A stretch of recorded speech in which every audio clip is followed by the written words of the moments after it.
শুরু হয়েছে বিসিবির পরিচালনা পর্ষদের নির্বাচনের ভোট গ্রহণ। চলবে বিকেল ৫টা পর্যন্ত। ১৬ পদের বিপরীতে লড়ছেন ৩০ জন। ওমানে বিকেলে দ্বিতীয় দিনের মতো অনুশীলনে মাঠে নামবে বাংলাদেশ দল। আবহাওয়া ও কন্ডিশনের সঙ্গে মানিয়ে নেওয়ার চেষ্টা ক্রিকেটারদের। কাল সাফ চ্যাম্পিয়নশিপের স্বাগতিক মালদ্বীপের মুখোমুখি হবে বাংলাদেশ। লক্ষ্য ফাইনালের পথে এগিয়ে যাওয়া। টিকিট নিয়ে হাহাকার প্রবাসী বাংলাদেশিদের।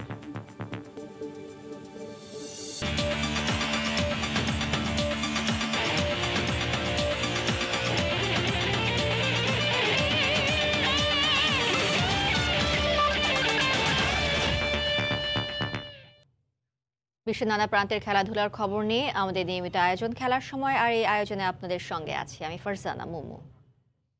উৎসব মুখর পরিবেশে মিরপুরে চলছে বিসিবি নির্বাচন। সকাল 10টা থেকে বোর্ড সভাকক্ষে এই ভোট গ্রহণ চলবে বিকেল 5টা পর্যন্ত। ক্যাটাগরি 1 থেকে এরই মধ্যে 7 কাউন্সিলর বিনা প্রতিদ্বন্দ্বিতায় নির্বাচিত হয়েছেন। ফলে 16 পদের জন্য হচ্ছে নির্বাচন। পোস্টাল আর ই ভোটে ইতোমধ্যে 57 কাউন্সিলর তাদের ভোটাধিকার প্রয়োগ করায় আজ সশরীরে ভোট দেবেন 70 জন। এরই মধ্যে অনেকেই নির্বাচন থেকে সরে দাঁড়ানোর ঘোষণা দিয়েছেন। তবে 30 সেপ্টেম্বরের পর প্রার্থিতা প্রত্যাহারের সুযোগ নেই, তাই ব্যালটে তাদের নাম থাকবে। তীব্র প্রতিদ্বন্দ্বিতার আভাস মিলছে ক্যাটাগরি 3-এ নাজমুল আবেদিন ফাহিম আর খালেদ মাহমুদ সুজনের মধ্যে। এছাড়া ক্যাটাগরি 1-এ রাজশাহী অঞ্চলের উত্তাপ ছড়াচ্ছে পাইলট আর স্বপনের দৈরত। পরিচালকদের দেয়া ভোটের ভিত্তিতে পরবর্তীতে নির্বাচিত হবেন বোর্ড সভাপতি।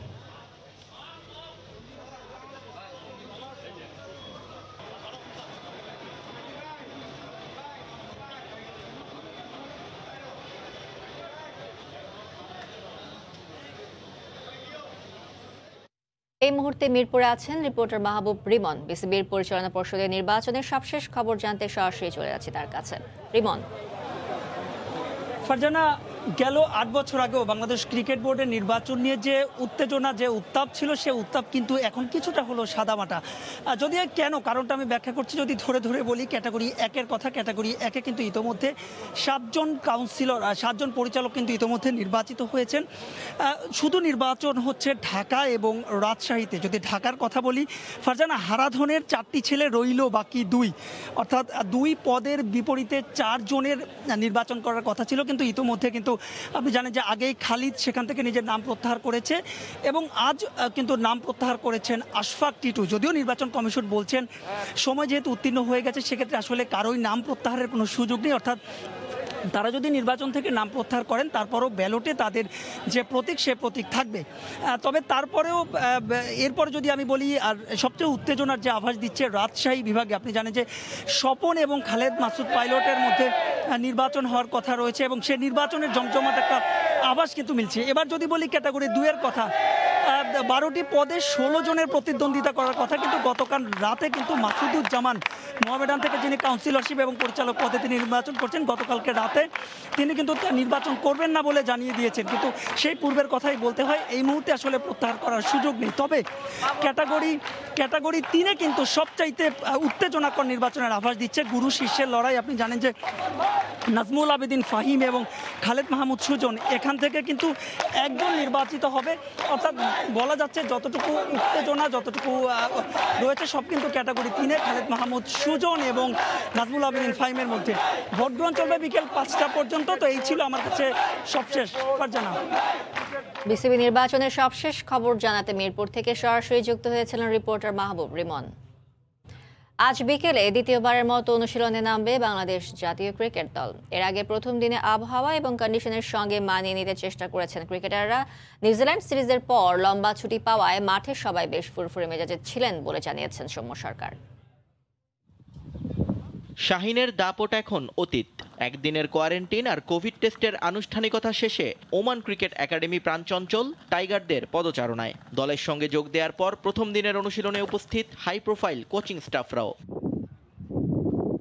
তবে প্রথম দিনে স্কিল ট্রেনিংয়ের চেয়েও আবহাওয়ার সঙ্গে মানিয়ে নেওয়ার চেষ্টা ছিল সবার মাঝে। টুকটাক ফুটবল ম্যাচের পর ব্যাট বলের লড়াইটা কেবলই আনুষ্ঠানিকতার। একদিন কোয়ারেন্টাইনের পরে আজকে প্রথম মাঠে আসছি, তো খুব ভালো লাগছে। রাত্রে প্র্যাকটিস করতে পেরে একটু ওয়েদার সাথে অ্যাডজাস্ট করা। আজকে প্রথমে এসে একটু আমরা একটু ফুটবল খেলেছি, একটু মানে মাঠের সাথে অ্যাডজাস্ট করার চেষ্টা করেছি। নিউজিল্যান্ড সিরিজের পর লম্বা ছুটি ফুরফুরে করেছে ক্রিকেটারদের। আশপাশে অনেকেই ক্রিকেটের মধ্যে থাকলেও এই বিশ্রামটাতেই বরং দলের লাভ হয়েছে বলে মনে করেন দলের সদস্যরা। একটা বড় টুর্নামেন্ট খেলতে এসেছি আমরা, তো তার আগে একটা মেন্টালি রেস্টের প্রয়োজন থাকে। তো সবাই এভাবে রেস্ট নিয়ে আবার মাঠে কামব্যাক করছে। তো আশা করি সবাই এই ফিটনেসটা ভালো আছে, তার মাঝখানে রেস্টের মধ্যেও সবাই ফিটনেস নিয়ে কাজ করেছে। মাস্কাটের ক্রিকেট একাডেমিটা স্বয়ং সম্পূর্ণ। ক্রিকেটের প্রায় সমস্ত সুযোগ সুবিধাই বিদ্যমান এখানে। উইকেটগুলোর আচরণেও খুশি সৌম্য। এরকম উইকেট মূল ইভেন্টে থাকলে আশা করেন ভালো কিছু করার। আজকে উইকেটে ঘাস ছিল, তো এরকম যদি থাকে 2 উইকেট ছিল, বলারদেরও হেল্প থাকবে এবং ব্যাটসম্যানদের জন্য ভালো ছিল। একটা বলটা আসতেছিল, তো টি-20 ক্রিকেটের জন্য এরকম উইকেট থাকলে হিটিং এর জন্য ভালো থাকে। তো আশা করি ভালো হবে। ওমানে অনুশীলন শেষে আগামী 12 এবং 14 অক্টোবর দুটি প্রস্তুতি ম্যাচ খেলবে বাংলাদেশ। নিয়ন মোহাইমিন, সময় সংবাদ। এবার ফুটবলের খবর। কাল রাতে নিজেদের তৃতীয় ম্যাচে মালদ্বীপের মুখোমুখি হবে বাংলাদেশ। ভারতের বিপক্ষে চমক জাগানিয়া পারফরমেন্সের পর সাফে বাংলাদেশ মালদ্বীপের ম্যাচের টিকিট নিয়ে ব্যাপক চাহিদা তৈরি হয়েছে প্রবাসী বাংলাদেশিদের মধ্যে। ম্যাচের 10% টিকিট দেওয়ার কথা থাকলেও বাংলাদেশিদের দেয়া হচ্ছে 4%, যা নিয়ে দেখা দেয় বিশৃঙ্খলা। প্রমাণ মিলেছে চড়া দামে ব্ল্যাকে টিকিট বিক্রিরও। মালদ্বীপের রাজধানী মালে থেকে বিস্তারিত জানাচ্ছেন এস.এম. ইকবাল, ছবি তুলেছেন সেলিম আহমেদ। এটা বঙ্গবন্ধু কিংবা মিরপুর স্টেডিয়ামের চিত্র ভাবলে ভুল করবেন, কিন্তু ভালো করে কান পেতে শুনুন। ঢাকা থেকে প্রায় 3000 কিলোমিটার দূরে মালের আবেগটাও ঠিক একই রকম। ঢাকার মাঠে খেলা হলে দর্শকের দেখা মেলে না, আর রাশমিধানুতে টিকিটের দেখা নেই। কত হাহাকার, কত আর্তনাদ, তবু ওদের কথা শোনার যেন কেউই নেই। প্রত্যেকটা ম্যাচে আমরা টিকিট কাটি, আজকে কেন আমাদের কাছে টিকিট বিক্রি করবো না? শুধু দিবেদের কাছে টিকিট বিক্রি করতেছে। আমরা আমাদের কাজকর্ম সবকিছু ফালাইয়া আমরা আইসি টিকিটের জন্য, কিন্তু আমরা বাইরের কান্ট্রির মানুষ দিকে আমাদের কাছে টিকিট বিক্রি করা হচ্ছে না। এমনিতেই মালের এই স্টেডিয়ামটির ধারণ ক্ষমতা কম। কোভিড আরও সংকীর্ণ করেছে সেই সংখ্যা। মাত্র 7000 সমর্থকের সুযোগ আছে ম্যাচ উপভোগের, যেখানে বাংলার জন্য বরাদ্দ 10%, অর্থাৎ 700 টিকিট, কিন্তু মোটে মিলেছে 50 থেকে 60টি। ওনারা বলতেছে 200 টিকিট তোমাদের জন্য বরাদ্দ করা হয়েছে, 200 টিকিট বিক্রি করা হয়ে গেছে। আমরা 60 জন মনে হয় টিকিট পাই নাই। এরা আমাদেরকে একটা টিকিটও দেয় নাই, অথচ মালদ্বীপে লোক দেখতেছে আমরা 10-15 টাকা নিয়ে বাঙালিদের কাছে ব্ল্যাকে বিক্রি করতেছে। এরা 75 টাকা করে টিকিট কিনতেছে, 200 টাকা করে আমাদের বাঙালির কাছে বেচতেছে। সকাল ধরে আমরা এখানে অপেক্ষা করতেছি, বাঙালি 10 জনকে টিকিট দেয় নাই, তারা বলছে সকল টিকিট বিক্রি হয়ে গেছে। কেন টিকিট কম দেয়া হচ্ছে এ বিষয়ে কাউন্টারে যোগাযোগ করা হলে কোনো সদুত্তর মেলেনি। এরপরই ঘটে অপ্রীতিকর পরিস্থিতি। সংবাদ সংগ্রহ করতে আসা সময় সংবাদের কর্মীদের উপর চড়াও হন মিডিয়া ম্যানেজার জামিল। এক পর্যায়ে ছিনিয়ে নেয়ার চেষ্টা করা হয় অ্যাক্রিডিটেশন কার্ড। এর আগে সকালে 2 জন প্রবাসী বাঙালি টিকিট প্রত্যাশীদের পুলিশ ধরে নিয়ে যায় বলে খবর আসে সময় সংবাদের কাছে। টিকিট চাই, কিন্তু কোথাও সেই টিকিট নাই। এই কথাটা মালদ্বীপিয়ানদের জন্য প্রযোজ্য না হলেও শতভাগ প্রযোজ্য বাঙালিদের জন্য। অনেকেই সকাল থেকে এইখানে লাইনে এসে অপেক্ষা করেছেন দীর্ঘ সময়, কিন্তু শেষ পর্যন্ত অনেককেই ঘাড় ধাক্কা দিয়ে বের করে দেওয়া হয়েছে লাইন থেকে। কারণ একটাই, বাঙালিরা যদি কালকে মাঠে প্রবেশ করেন তাহলে সেই সমর্থন পেয়ে যাবে জাতীয় ফুটবল দল। মালে থেকে এস.এম. ইকবাল, সময় সংবাদ, মালদ্বীপ। এই মুহূর্তে মালদ্বীপের রাজধানী মালেতে আছেন রিপোর্টার এস.এম. ইকবাল। বাংলাদেশ দলের সবশেষ খবর জানতে সরাসরি যাচ্ছি তার কাছে। ইকবাল,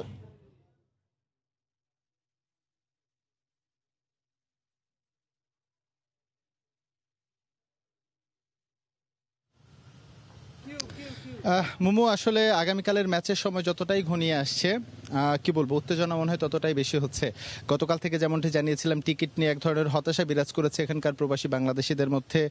মাত্র 200 টিকিট তাদের কাছে দেওয়া হয়েছে, যদিও তাদের অভিযোগ ছিল যে এই টিকিটের সংখ্যাটা, তারা যে বলা হচ্ছে যে 200 টিকিট তাদের দেওয়া হয়েছে কাউন্টার থেকে, তবে তাদের অভিযোগ 50 থেকে 60টির মতো টিকিট পেয়েছে। আসলে কালকের অপ্রীতিকর ঘটনার পর আমাদের এখানে কাজ করাটাও অনেক বেশি কঠিন হয়ে গিয়েছে। কিছুক্ষণ আগে স্টেডিয়ামের ভেতরে ছিলাম, আমি প্রেস কনফারেন্স রুম, যেটা প্রেস কনফারেন্স রুমে ছিলাম, সেখান থেকে যখন আমি একজনের কাছে পারমিশন চাইলাম যে এখান থেকে আমি এই লাইভটি করতে চাই, বাট আমাকে সে অনুমতি দেওয়া হয়নি। আমাকে মাঠের বাইরে বলেছে যে তুমি মাঠের বাইরে থেকে করো। এরকম আসলে অনেক কিছু রেস্ট্রিক্টেড করে দেওয়া হয়েছে আমাদের বাংলাদেশিদের জন্য। তার পেছনে একটি কারণও রয়েছে, কারণ আগামীকালের ম্যাচটি আগামীকালের ম্যাচটি বাংলাদেশের জন্য গুরুত্বপূর্ণ, ডেফিনেটলি তার চেয়েও বেশি গুরুত্বপূর্ণ মালদ্বীপের জন্য, কারণ মালদ্বীপ এখন পর্যন্ত প্রথম ম্যাচে জয় পায়নি, নেপালের বিপক্ষে 1-0 গোলে হেরেছে। সেকেন্ড ম্যাচ তারা বাংলাদেশের বিপক্ষে খেলবে, এই ম্যাচটিতে তাদের জয় পেতেই হবে। এমন যখন সমীকরণ, তখন আসলে মালদ্বীপ ফুটবল অ্যাসোসিয়েশন বা মালদ্বীপ ফুটবলের সঙ্গে যারা সংশ্লিষ্ট আছেন তারা আসলে খুব করেই চাইছেন, যেহেতু তারা হোস্ট কান্ট্রি, তারা চাইবে, ডেফিনেটলি চাইবে যে তারা টুর্নামেন্টে কতটা কিভাবে টিকে থাকা যায়। তারই একটা কারণ হচ্ছে যে বাংলাদেশ স্পেকটেটার্স যারা আছে তারা যাতে মাঠে কম প্রবেশ করতে পারে, তাহলে হোম ক্রাউডের যেই অ্যাডভান্টেজ বাংলাদেশ পেয়ে এসেছিল গত 2 ম্যাচ, সেখান থেকে কিছুটা বঞ্চিত হবে এবং তার একটা নেতিবাচক পারফরমেন্স মাঠে পড়তে পারে। সেই দিক বিবেচনা করেই কিন্তু এই টিকিটের সংখ্যাটা কমিয়ে দেওয়া হয়েছে। এছাড়াও হোস্ট কান্ট্রি হিসেবে যারা হোস্ট কান্ট্রি থাকে তাদের একটা অগ্রাধিকার থাকেই তাদের লোকাল এক্সপেক্টেড দর্শকদের জন্য, সুতরাং সেই সব দিক বিবেচনা করেই কিন্তু বাংলাদেশের জন্য টিকিট কমিয়ে দেওয়া হয়েছে। এর বাইরে বাংলাদেশের ম্যাচের কথা যদি বলি বা বাংলাদেশের প্রস্তুতির কথা যদি বলি, বাংলাদেশ ভারতের বিপক্ষে আসলে 10 জন নিয়ে ড্র করার পর দলটা আসলে অনেক বেশি আত্মবিশ্বাসী হয়েছে। পাশাপাশি এটাও বলতে হয় দলে কিন্তু বেশ কিছু চোটের সমস্যা রয়েছে। গতকাল যেমন আমরা রিপোর্ট করছিলাম তখন বলেছিলাম তপু বর্মন তার ফিটনেস নিয়ে সংশয় রয়ে গেছে। বাংলাদেশের অন্যতম সেরা ফুটবলার, তিনি ডিফেন্স লাইনটা বলতে গেলে একাই কন্ট্রোল করেন এবং সামনে এগিয়ে এসে কিন্তু তিনি গোল করতে যথেষ্ট সিদ্ধহস্ত। এই মুহূর্তে বাংলাদেশের টপ স্কোরারদের মধ্যে 1 নম্বরে তিনি এবং তার সঙ্গে সুফিলের আছে সমান 5টি করে গোল, সুতরাং তাকে নিয়ে কিছুটা সংশয় থেকেই যাচ্ছে। যদিও আজকে বিকেল অনুশীলন রয়েছে বাংলাদেশের, সেখানে আসলে বোঝা যাবে তিনি ম্যাচ ফিটনেসটা ফিরে পেয়েছেন কিনা। এছাড়াও 2 জন ডিফেন্ডার ইনজুরিতে আক্রান্ত হয়েছে। সাদউদ্দিনের কথা বলতে হয়, তার মাসেল ক্র্যাম্প করেছে, সেটার অবস্থাও উন্নতির দিকে না অবনতির দিকে সেটা এখন পর্যন্ত আমরা কোনো আপডেট পাইনি। আশা করি আজকে বিকেলের অনুশীলনে সেটাও জানতে পারবো। রহমত মিয়ার অবস্থা আছে, উনি মোটামুটি ভালো আছে, কালকে ম্যাচ প্র্যাকটিস করেছেন, তাকে নিয়ে খুব বেশি একটা শঙ্কা নেই। তবে আতিকুর রহমান ফাহাদ, তাকে নিয়ে যথেষ্ট সংশয় রয়েছে। যদিও আতিকুর রহমান ফাহাদ এখন পর্যন্ত একটি ম্যাচও খেলেনি, কিন্তু বিশ্বনাথের লাল কার্ডের নিষেধাজ্ঞা তাকে হয়তো টিম ম্যানেজমেন্ট বিকল্প হিসেবে ভাবতেও পারে। সুতরাং এই হচ্ছে দলের পরিস্থিতি। আজকে বাংলাদেশের অনুশীলন, যেটা আনুষ্ঠানিক অনুশীলন সেটা বাংলাদেশ সময় 6:30 অনুষ্ঠিত হবে, মালদ্বীপের স্থানীয় সময় হচ্ছে 5:30টায়। আগামীকালের ম্যাচটি কিন্তু ফ্লাড লাইটে অনুষ্ঠিত হবে, যদিও বাংলাদেশকে কিন্তু ফ্লাড লাইটে অনুশীলনের সুযোগ দেওয়া হয়নি। তো মালে থেকে আমার কাছে এই ছিল সবশেষ মোমো। আগামীকাল বাংলাদেশ এবং মালদ্বীপের যে মধ্যকার ম্যাচটি হবে তা নিয়ে আসলে অনেক উত্তেজনা তৈরি হয়েছে, এর মধ্যে টিকিট নিয়ে বিশৃঙ্খলা সৃষ্টি হয়েছে, এসব খবর জানাতে এতক্ষণ মালে থেকে যুক্ত হয়েছিলেন সহকর্মী এস.এম. ইকবাল। দেশের সাঁতারের খবর। জাতীয় বয়সভিত্তিক সাঁতার প্রতিযোগিতায় 48টি স্বর্ণ জিতে প্রথম হয়েছে বিকেএসপি। জাতীয় পর্যায়ে সাফল্য পাওয়ায় এবার উন্নত প্রশিক্ষণ পেলে সাফ কিংবা অলিম্পিকে খেলার স্বপ্ন আসরের সেরাদের। এদিকে এখান থেকে উঠে আসা প্রতিভাবানদের নিয়ে দীর্ঘমেয়াদী পরিকল্পনা রয়েছে ফেডারেশনের। জাতীয় বয়সভিত্তিক সাঁতার প্রতিযোগিতায় 48টি স্বর্ণ, 53টি রৌপ্য ও 42টি ব্রোঞ্জ পদক নিয়ে প্রথম স্থান অধিকার করেছে বিকেএসপি। বাংলাদেশ ক্রীড়া শিক্ষা প্রতিষ্ঠানেরই ছাত্র তোফাল। প্রতিযোগিতায় 9টি স্বর্ণ জিতেছেন কিশোরগঞ্জের এই সাঁতারু। জাতীয় পর্যায়ে সাফল্য পাওয়ায় এবার এই কিশোরের স্বপ্নটাও আকাশচুম্বী। আমার কাছে পদক পাইছে, অনেক ভালো লাগছে এবং আমার কোচ আব্দুল কাদের, সে অনেক ভালো প্র্যাকটিস করেছে, আমারে অলিম্পিকে অনেক ভালো রেজাল্ট করার আশা আছে। নারীদের বিভাগে মুক্তি খাতুন নতুন 3টি রেকর্ড গড়েছে। বাংলাদেশ আনসারের এই সাঁতারু 11টি স্বর্ণ ও 2টি রৌপ্য পদক জিতে জাতীয় বয়সভিত্তিক সাঁতার প্রতিযোগিতায় সেরা সুইমার হয়েছেন। উন্নত প্রশিক্ষণের পাশাপাশি ভালো মানের কোচের সান্নিধ্য পেলে সাফ কিংবা অলিম্পিকে খেলার লক্ষ্য এই প্রতিভাবান সাঁতারুর। বাহিরের দেশে খেলতে যাব, বাংলাদেশের পতাকা ওঠাবো। আসলে দীর্ঘমেয়াদী প্রশিক্ষণ না হলে আমাদের সুইমিং উন্নত করা যায় না। এবারের আসর থেকে উঠে আসা সাঁতারুদের নিয়ে দীর্ঘমেয়াদী পরিকল্পনা রয়েছে ফেডারেশনের। সেই সাথে বাছাই করা মেধাবীদের বিদেশে প্রশিক্ষণের ব্যবস্থার আশ্বাস দিয়েছে বাংলাদেশ অলিম্পিক অ্যাসোসিয়েশন। যত ট্রেনিং হবে তত বেটার রেজাল্ট আসবে এবং গত সাফ গেমসের মধ্যে আমরা যতটুকু ট্রেনিং করতে পেরেছিলাম, যার কারণে আমরা রেজাল্টও নিয়ে আসতে পেরেছি। মাত্র 3-4টে ডিস্ট্রিক্ট থেকে আমাদের মূল সাঁতারুটা আসতেছে। এর থেকে বেরিয়ে আসার জন্য আমাদের দীর্ঘমেয়াদী একটা পরিকল্পনা নিয়ে এগোতে হবে। এদিকে মিরপুরের জাতীয় সুইমিং পুলের ইলেকট্রনিক স্কোরবোর্ড নিয়ে জটিলতা থাকলেও শীঘ্রই এর সমাধান হবে বলে জানায় সংশ্লিষ্টরা। শেখ দীপু, সময় সংবাদ, ঢাকা। আবারও ক্রিকেট প্রসঙ্গ। টি-20 বিশ্বকাপের ফাইনাল খেলার লক্ষ্য নিয়ে রাজধানী কাবুলে অনুশীলন করছে আফগানিস্তান জাতীয় ক্রিকেট দল। সংযুক্ত আরব আমিরাত ও ওমানের কন্ডিশন চেনা বিধায় এই স্বপ্ন দেখতে পারছে আফগানরা। রশিদ খান নবীদের নাকি নির্ভয়ে ক্রিকেট খেলতে অনুপ্রেরণা দিচ্ছে তালেবানরা। ক্রিকেটের ক্ষুদ্র সংস্করণে বুধ হবার অপেক্ষা। মরুর দেশে বসবে তারার মেলা। আফগানরা সেখানে নিজেদের ক্রিকেট ইতিহাসে সেরা পারফরমেন্স করতে চায়। খারাপ সময়ের শেষেই নাকি ভালো কিছু হয়। রাজধানীর কাবুলে নিয়মিত অনুশীলনে ব্যস্ত জাতীয় দলের ক্রিকেটাররা। র্যাঙ্কিংয়ে ভালো থাকায় টি-20 বিশ্বকাপের প্রাথমিক পর্বে খেলতে হবে না আফগানিস্তানের, যেখানে বাংলাদেশ ও আফগানদের যে পিছিয়ে। শেষ মুহূর্তের প্রস্তুতি নিচ্ছে তাই জোরে সোরে। লক্ষ্যটা স্থির, টুর্নামেন্টের ফাইনাল খেলা। চেনা কন্ডিশন বলেই হয়তো সাহসী আফগানরা। ছেলেরা আসলে খেলতে অনেক আগ্রহে অপেক্ষা করছে। আমরা এই বিশ্বকাপে কিছু একটা করে দেখিয়ে দিতে চাই যে আমরা বিপদের মধ্যেও ভালো কিছু করতে পারি। রশিদ নবীদের গ্রুপ পর্বের প্রতিপক্ষ অস্ট্রেলিয়া, ভারত, ইংল্যান্ড ও পাকিস্তানের মতো বিশ্ব চ্যাম্পিয়নরা। তারপরও ফাইনাল পর্যন্ত যাওয়ার সাহস নাকি ওদের জুগিয়েছে তালেবানরাই। আফগানিস্তানে তালেবানরা ক্ষমতায় আসার পর ক্রিকেট বোর্ডকে ঢেলে সাজিয়েছে। নির্ভয়ে ক্রিকেট খেলারও নাকি অনুমতি দিয়েছে। দুবাই আমাদের অনেক পরিচিত জায়গা, অনেক ম্যাচ খেলেছি তাদের কন্ডিশনে। ফাইনালে খেলার লক্ষ্য আমাদের, তা না হলে অন্তত সেমিফাইনালে উঠতে চাই। আমরা নিয়মিত অনুশীলন করছি, সেখানে কোনো সমস্যা হচ্ছে না। আমরা শিগগিরই সংযুক্ত আরব আমিরাতের উদ্দেশ্যে রওনা দিব। 25 অক্টোবর টি-20 বিশ্বকাপের প্রথম ম্যাচ খেলতে মাঠে নামবে আফগানিস্তান। মেহেদী নাইম, সময় সংবাদ। আবারও স্বাগত খেলার সময়। কাতারের 25তম এশিয়ান টেবিল টেনিস চ্যাম্পিয়নশিপে অংশ নিয়ে 41 দেশের মধ্যে 20তম স্থান অর্জন করেছে বাংলাদেশ টেবিল টেনিস দল।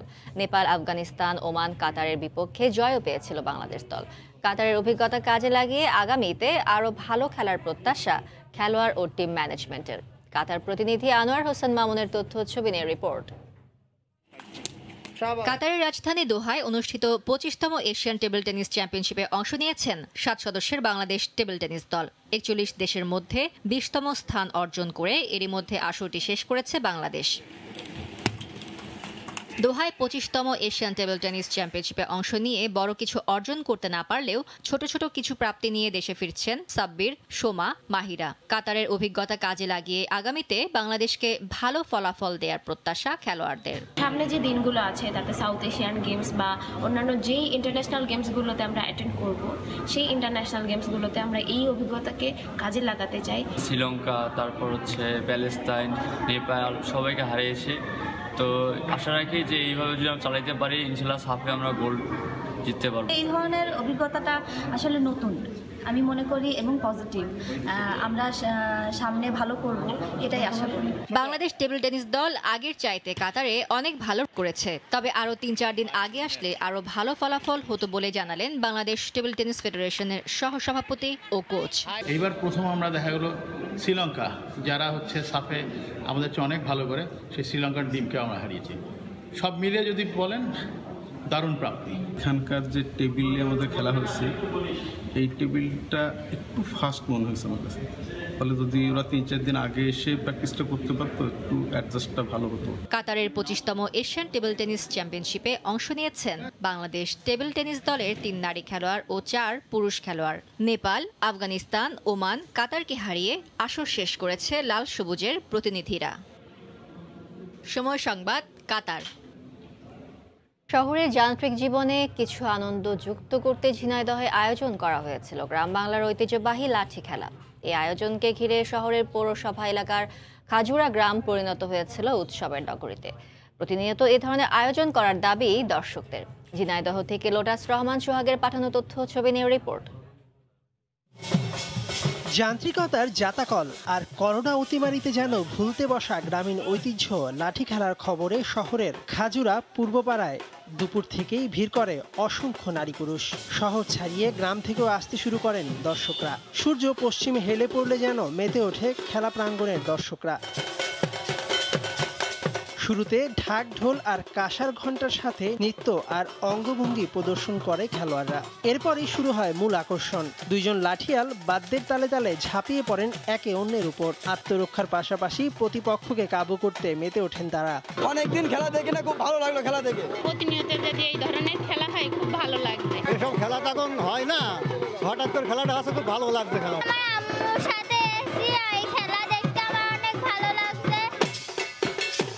মানুষকে আনন্দ দেওয়ার আর নিজে আনন্দ পাওয়ার জন্যই খেলা করেন।